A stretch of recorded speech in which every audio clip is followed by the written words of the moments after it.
এখন স্থগিত করা হয়ে গেছে। সবগুলো প্রকল্প স্থগিত করা হয়ে গেছে। যতটুকু পর্যন্ত অর্থ ছাড় হয়েছে অতটুকু পর্যন্ত, বাকি অর্থ এখনো ছাড় হয়নি। এবং কি কারণে স্থগিত করছে এখন এই মানে সচিব বা সংশ্লিষ্টরা কি বলে এটা আসলে প্রফিটেবল হবে কি না ভবিষ্যতে, এই ধরনের সংক্রান্ত কিছু তাদের হয়তো বা কনফিউশন আছে।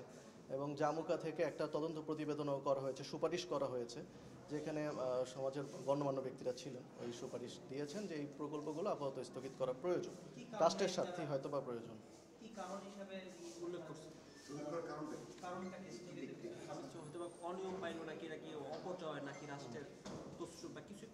তাদের কাছে হয়তো বা মনে হয়েছে, এবার এখন পরবর্তীতে আমাদের কাছে আসছে, আমরা রেকর্ডপত্র দেখব, তারপর আমরা সিদ্ধান্ত নেব।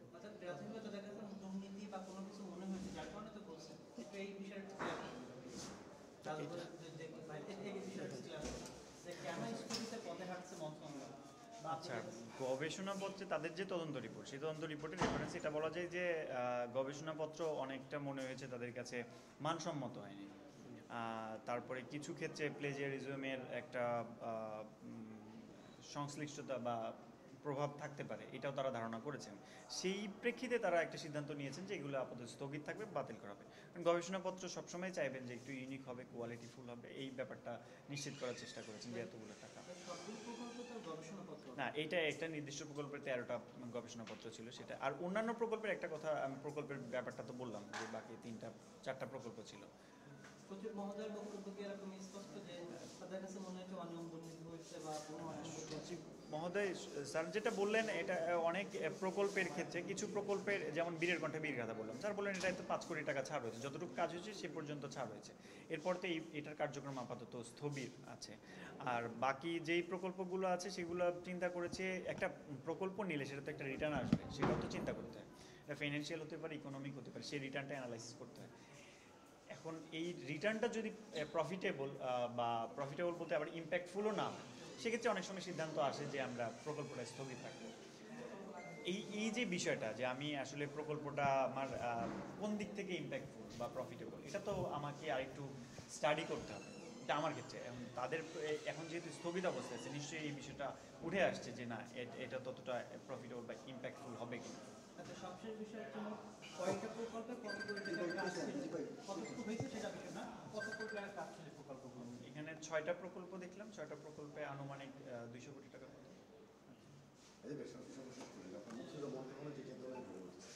আপনার এর আগে দুটো রাষ্ট্রীয় এবং আপনারও আজকে আসবেন মুক্তিযুদ্ধ মন্ত্রণালয় এবং মুক্তিযুদ্ধদেরকে নিয়ে এবং বাংলাদেশ মোটামুটি বলা যায় একমাত্র বাংলাদেশ, এই মন্ত্রণালয়ের একটা দুর্নীতির অভিযোগ আসে, এই মন্ত্রণালয়ের দুর্নীতির তথ্য পাওয়া যায় কিংবা দুর্নীতির কথা আসে, সেটাকে আসলে মানে মানে আমরা কি এরকম মন্ত্রণালয় চেয়েছিলাম?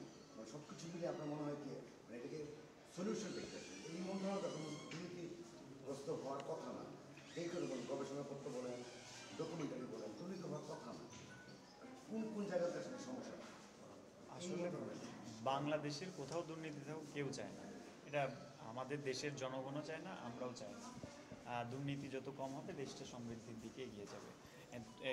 মুক্তিযুদ্ধ বিষয়ক মন্ত্রণালয় দেশের মহান মুক্তিযুদ্ধ নিয়ে কাজ করেন, মুক্তিযোদ্ধাদের নিয়ে কাজ করেন, যারা আমাদের দেশের স্বাধীনতার অগ্রনায়ক বলতে পারি। এখন সেই রকম প্রতিষ্ঠানে দুর্নীতি আশা করা যায় না, থাকবে না, এটা আমরা সবাই প্রত্যাশা করি। এখন প্রক্রিয়াগত ভুল হতে পারে, কিছু ব্যক্তি, কোনো নির্দিষ্ট কিছু ব্যক্তি বা কয়েকজন ব্যক্তি তাদের যে প্রকল্পগুলো গ্রহণের ক্ষেত্রে তাদের স্বার্থ সংশ্লিষ্ট বিষয়ে তাদের অনিয়ম করে থাকতে পারে। সেই অনিয়মগুলা দুদকের মতো প্রতিষ্ঠান আছে, নিজস্ব মন্ত্রণালয় থেকে কিছু কমিটি হবে, তদন্ত করে বের হয়ে আসবে। এই ক্ষেত্রে এইভাবে সংশোধন আসবে।